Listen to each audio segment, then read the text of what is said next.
निज पकेटरे एहाकु रखंतु 2 मिनिट्रे से नारी तुम पाखकु आसिबो जहा चाहिबे ताहा करिबो। हाँ फ्रेंड्स, जदि आपण केउ झियो बा विवाहिता नारी को मने मने भल पाउचंती, तार सुंदरता को देखि ता आड़कू आकर्षित हेउचंती, किंतु जेते चेष्टा कले मध्य ताकू पटेई पारुनांती, ताकू निजर मन कथा कहिबाकू डरुचंती, आउ आपण चाहुचंती कि से झियो हेउ बा विवाहिता नारी निजे आसी आपणकू भल पाउची बोली कहू, आपणकर सबु इच्छा पूरण करू।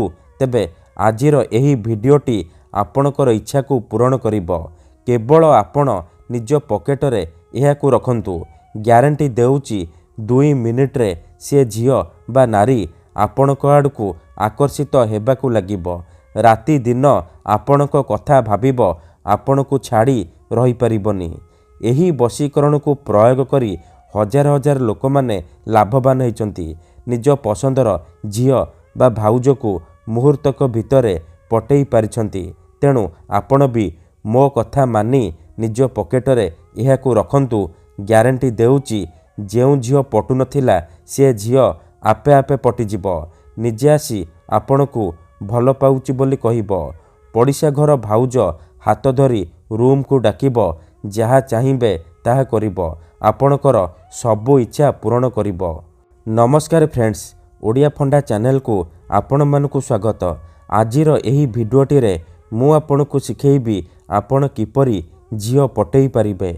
पड़िशा घर भाउज को बसरे करी ताठारू निजर मन मुताबक काम हासिल करि पारिबे। एही वशीकरण एते शक्तिशाली कि जिए भी एहाकू करिछि सफल हेछि। वर्ष वर्ष धरी भांगी जाइतिबा पुराणा प्रेम को फेराई आनी पारिछि। सासू नणंद दियर भाउज काहाकू भी निज बसरे करी ताठारू निजर मन चाहुतिबा काम हासिल करि पारिछि। तेणु एहाकू आपण भाबिचिंती प्रयोग करिबे।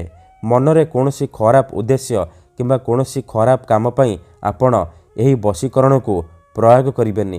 काहेकि ना एही वशीकरण हेउची प्रचंड महाशक्तिशाली वशीकरण। एहार कोनोसी प्रकार काट नाही। मात्र थरे जेउ झियो बा विवाहिता नारी उपरे आपण एही वशीकरण को मात्र गोटिए थर प्रयोग करिदेबे, सीए सेही समय ठारू आपणक आड़कू आकर्षित हेबाकू लागिबो।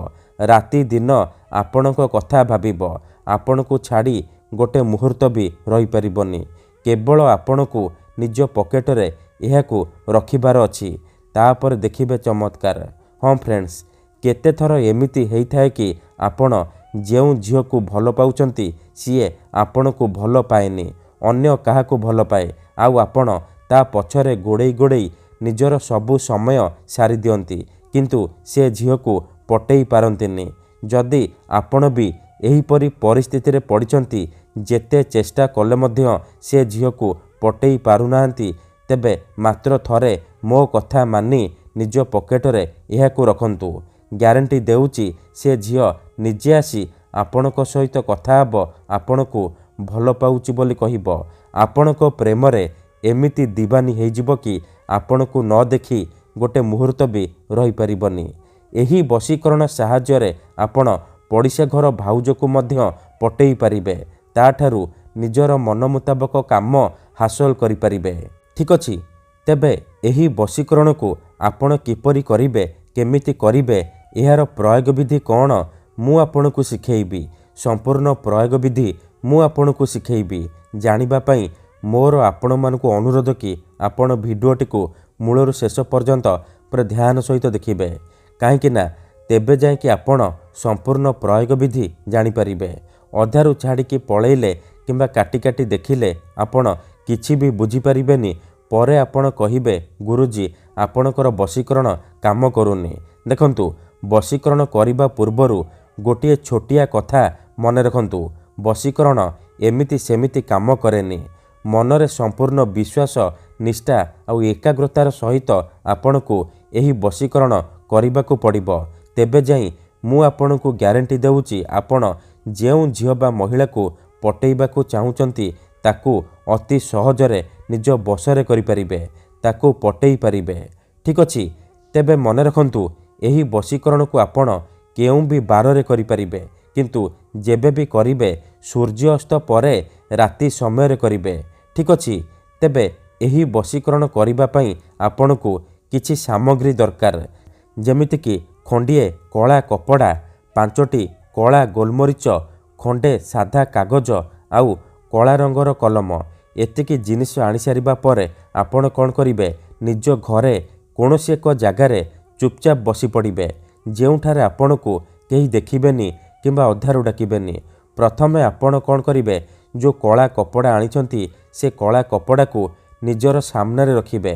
ତାପରେ ଯେଉଁ 5ଟି କଳା ଗୋଲମରିଚ ଆଣିଛନ୍ତି ସେ 5ଟି କଳା ଗୋଲମରିଚକୁ ଡାହାଣ ହାତରେ ମୁଠେଇକି ଧରିବେ ଆଉ ଆଖି ବନ୍ଦ କରିକି ସେଇ ଝିଅ ବା ମହିଳାକୁ ମନେ ମନେ ଭାବିବେ। ତାର ମୁହଁକୁ ନିଜ ମନରେ ଭାବିବେ। ତାପରେ 5 ଥର ସେଇ ଝିଅ ବା ମହିଳାର ନାମ କହିବେ। ତାପରେ ମୁଠା ଖୋଲିବେ ଆଉ ସେ ମରିଚରେ ଗୋଟିଏ ଥର ଫୁଙ୍କିଦେବେ। ଏତିକି କରିସାରିବା ପରେ ସେ 5ଟି ମରିଚକୁ କଳା କପଡ଼ା ଉପରେ ରଖିଦେବେ। ତାପରେ ଯେଉଁ କାଗଜ ଆଣିଛନ୍ତି ସେ କାଗଜରେ କଳା କଲମର ସାହାଯ୍ୟରେ ଆପଣ ଗୋଟିଏ ମନ୍ତ୍ର ଲେଖିବେ। ମନ୍ତ୍ରଟି ଏହିପରି, ଓମ୍ କାମିଚ୍ଛାମୟୀ ଆମୁକଂ ସର୍ବମୋହି କରତି କରତି। ଆମୁକଂ ଜାଗାରେ ଆପଣ ସେଇ ଝିଅ ବା ମହିଳାର ନାମ ଲେଖିବେ ଯାହାକୁ ଆପଣ ନିଜ ବଶରେ କରିବାକୁ ଚାହୁଁଛନ୍ତି। ମନ୍ତ୍ର ଲେଖିସାରିବା ପରେ ସେ କାଗଜକୁ ଭଲ ଭାବରେ ମୋଡ଼ିକି ସେ କଳା କପଡ଼ା ଉପରେ ରଖିଦେବେ। ଏତିକି କରିସାରିବା ପରେ ସେ କଳା କପଡ଼ାକୁ 3ଟି ଗଣ୍ଠି ପକେଇକି ବାନ୍ଧିଦେବେ। ସେ ଯେଉଁ ପୁଟୁଳିଟି ହେଇଯିବ ସେ ପୁଟୁଳିକୁ ଆପଣ 3 ଘଣ୍ଟା ପାଇଁ ନିଜ ପକେଟରେ ରଖିବେ। 3 ଘଣ୍ଟା ପରେ ଆପଣ କ'ଣ କରିବେ, ସେ ପୁଟୁଳିକୁ ନେଇକି କୌଣସି ଏକ ବରଗଛ କିମ୍ବା ଓସ୍ତ ଗଛ ମୂଳରେ ରଖିଦେଇ ଚୁପଚାପ ଘରକୁ ଫେରି ଆସିବେ। ଗ୍ୟାରେଣ୍ଟି ଦେଉଛି, ଏତିକି କରିକି ଦେଖନ୍ତୁ, ସେ ଝିଅ ହେଉ ବା ପଡ଼ିଶା ଘର ଭାଉଜ ଆପଣଙ୍କ ଆଡ଼କୁ ଆକର୍ଷିତ ହେବାକୁ ଲାଗିବ। ଧନ୍ୟବାଦ।